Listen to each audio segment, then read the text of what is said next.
10 minutes of straight Warhammer rambling. What's up, everybody? My name is Angron's calmest son, a.k.a. Connor K40K. And if you've noticed, I've been a bit in a slump. I haven't had any good ideas for Warhammer, mainly because I think I've been a little cooked from Warhammer, and I also had some real life stuff that was just happening that's been prohibiting me from making videos, but that's over now, and I owe it to you. I owe it to you, and I owe it to me to make some really good videos right now. But unfortunately, that's not going to happen. I looked at what every successful Warhammer YouTuber does, and I was looking at them, and I came up with a revolutionary idea. Instead of making a good video, I'm going to make a really shitty video.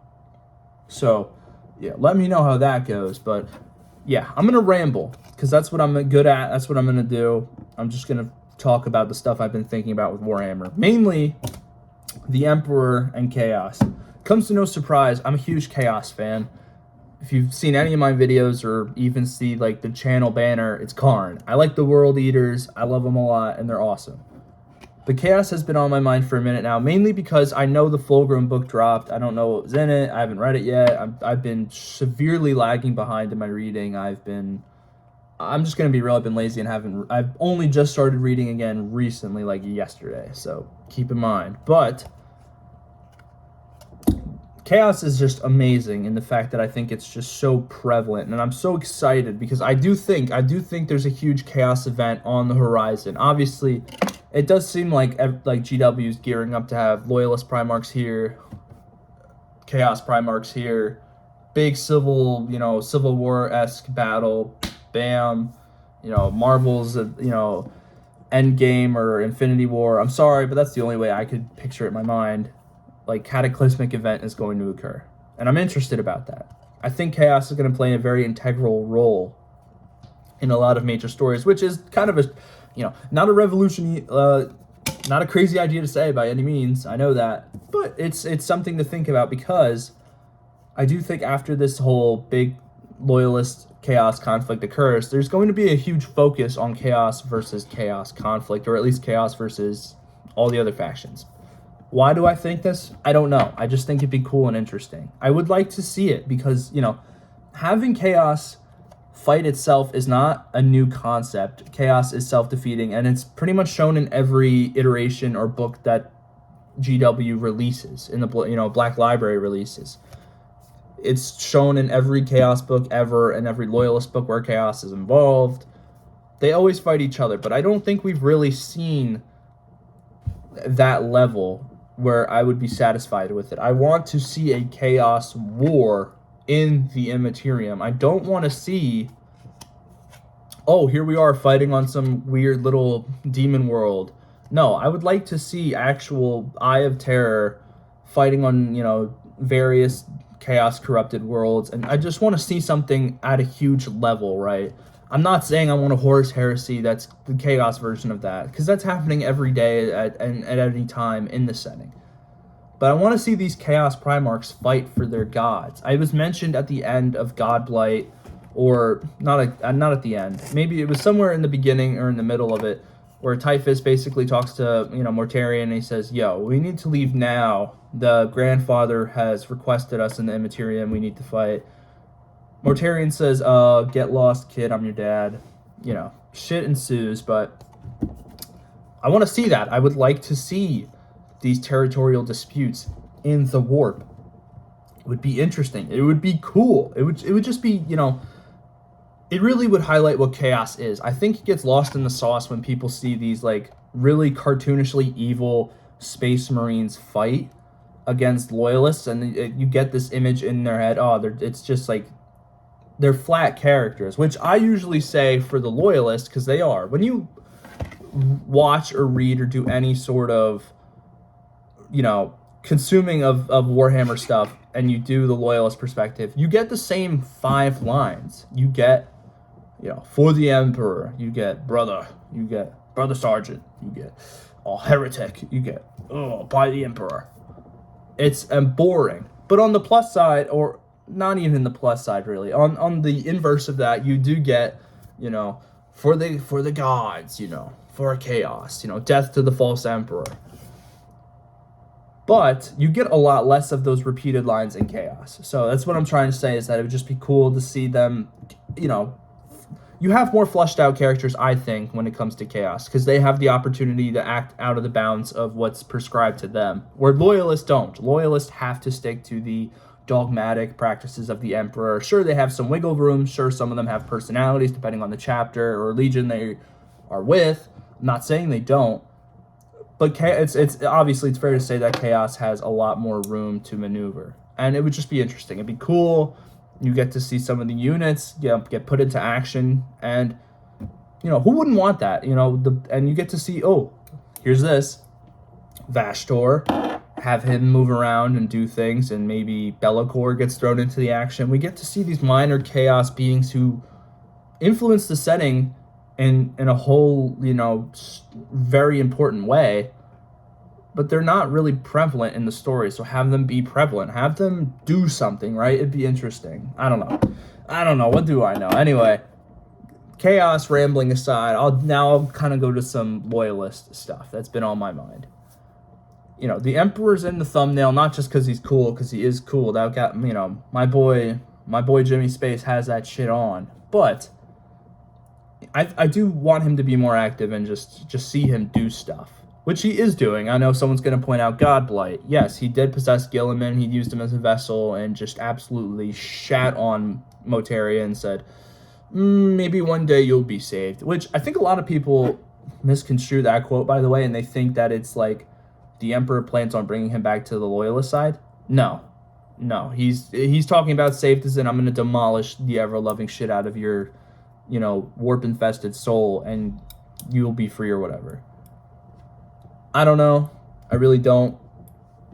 But that's my opinion of it. But yes, the Emperor, I want him to be more active, and I know that's a hard thing to say considering he's stuck to the throne forever, but he's really not. The Emperor's not human anymore. He's like a proto-warp god, and I say that, like 90% serious, 10% not, because really where I would put him is like, just here he is, right? Here are the gods, and here are beings like, obviously, the Demon Primarchs, Vashtor, Be'lakor, and anyone else, really, who's like an ascended warp being. And Fabius, too. Fabius is like a minor warp being in and of itself. I'm not going to get into that here, but I want him to be more active. Like, here's what I would like to see, right? I'd like to see the Emperor sort of manifest through the warp and talk to the major players in the Imperium. But because his spirit is so fractured that each person who gets the same message receives it in a different way, in a different context, and one word being more emphasized than the other, and that would lead to this Imperium, inner conflicts between all the factions, like the Ordos, and the Inquisition. We have the Mechanicus. It would be interesting. We get to see. I'd like to see more Imperium, being their worst enemy, which they are. Don't get me wrong. The Imperium, their whole biggest enemy besides Chaos is almost definitely themselves. Honorable mention Tyranids, but it would be cool. You get to see him be active in a way that still backfires on him dramatically, because of course the guy's smart. I'm not going to say he's not smart. The Emperor is one of the more intelligent beings in the world, but what does it say that he's still pretty much damned his whole, the whole human race to suffer, essentially, because he made some piss poor decisions with raising his kids and basically wasn't human already by the time that the Great Crusade was ending and the heresy was starting. He wasn't, let's be real. He was sort of already in this weird proto state of, Dark King level, utilizing the warp in a way that no one could ever do and will never do again, maybe besides Magnus, but Magnus was literally probably just a tier below him when they were both alive in a way. So yes, it'd be cool. I would like to see that. I think it'd be interesting. And I'm not a big loyalist guy, but that is still there. All right. Two major ramblings aside, I'm going to step into the cool aspect of this, the factions that don't get mentioned even nearly enough, all the Xenos. So,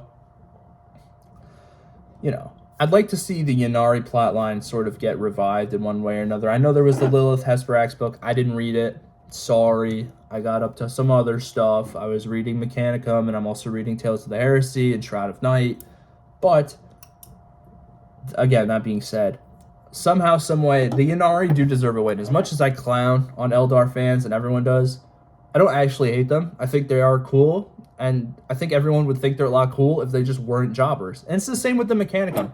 After reading Mechanicum and just sort of seeing how Magos interact with each other and how it's not dramatically that big of a difference between, you know, everyone likes to think that the Mechanicum is just so dogmatic and not innovating, which they kind of are, but it's also more or less like, imagine you have an old office worker, like, and you've been working your job forever, and this dude's working on like a weird, like 20-year outdated version of Windows, and you're trying to just upgrade him to the 10-year version. That's what the Mechanicum is. It's not like everyone's in agreement of, oh, we should not innovate. There's a huge sects who do innovate, but it's just at such a crawling space that it's either not major innovation or it's just not super cool. And then you I mean, obviously you have Call, who's I really like as a character. I think he's a very human character, and I enjoy him. But you see them. They shouldn't be jobbers. Listen, there should be situational jobbers. Chaos should act as a situational jobber when it comes to Loyalist books. So should the Eldari. So should Drukhari. But that shouldn't solidify them as like being the eternal laughingstock of 40k. Eldar are a billion-year-old, like, super intelligent, warp-wielding, you know, Giga Chad space race. They should be threats. They shouldn't be getting demolished even in their own books. Same with the Mechanicum. They have access to the, you know, the STCs, and not even STCs, by the way. Everyone likes to make a huge fucking deal about that, which they should. The STCs are a big deal. Lost knowledge getting found again, significantly boosting the Imperium strength technologically wise. But they shouldn't just rely on that. They should rely on the improvements and the, you know, the arguments they have. I don't know. You know, they should not be jobbers, though. There should be no jobbers unless it's situational. Avatar of Cain as well should not be losing every fight it's involved in. The only fight I remember it winning was in a Caiaphas Cain book or one of the stories. That's all I ever remember it winning. And then I remember Fulgrim choking it out, and I still think that was bullshit. But, and then that being said, Leagues of Votann too. They should be doing something. They should be active. They should have an important role to play in any of the situational stories that get put out there, even if they're not the protagonist. They need to be active. Same with, actually, no. I was going to say the Harlequins, but I'm not the biggest Harlequin fan, but even more, I think when they're sparingly used, that actually kind of does work for them, because their whole thing is they interject at either really important times or very not important times that actually influence the whole setting in a very dramatic way. But, you know, I don't know, man. It's just the stuff I've been thinking about, really. Anyway, if you watched the whole video, thank you so much. I know this is a big step away from what I usually do, but if you like this, I appreciate it. And don't worry, more videos are coming later this week, and they're probably going to be a little bit better, so thank you for watching, and I will see you all next time.